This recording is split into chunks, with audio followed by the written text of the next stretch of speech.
When we started Andromeda, we looked back across the entire trilogy and we wanted to take the best of what we loved about each of those games and try to bring them to Andromeda.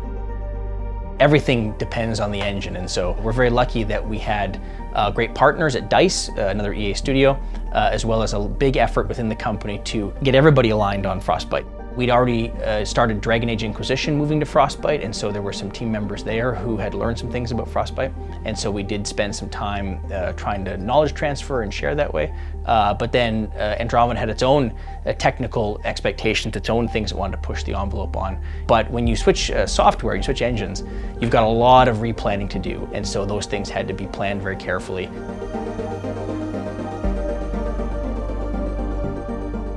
In Andromeda, all of the open world is narrative-based, and so that's allowed us to focus more on side quests in the open world, richer, deeper side quests, things that are not dependent on the critical path, but you will discover and find as you get out there. And I think that's, as we've played the game and as we've gotten feedback on it, that's made for I think a more engaging open world experience.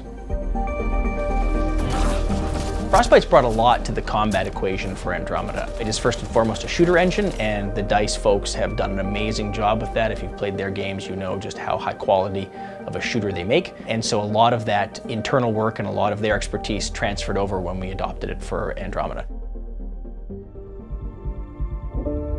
I think that probably the biggest thing it's allowed us to do, at least mentally, is when we left the trilogy behind, we decided we were going to revamp combat very significantly by adding things like destruction, verticality, and then more of the physics-based powers. Trilogy never had any of that.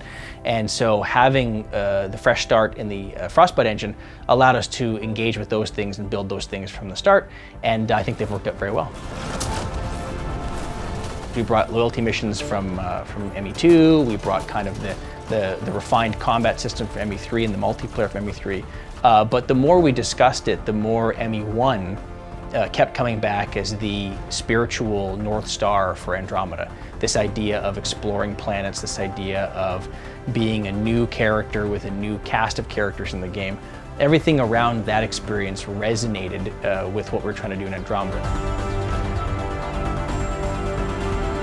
While the expression of the gameplay and some of the storytelling is more advanced than it was in Mass Effect 1, Mass Effect 1 kept being that game we would go back to and say, what were we trying to do with Mass Effect 1 that we couldn't do because there was limitations or because we didn't have time or because of whatever.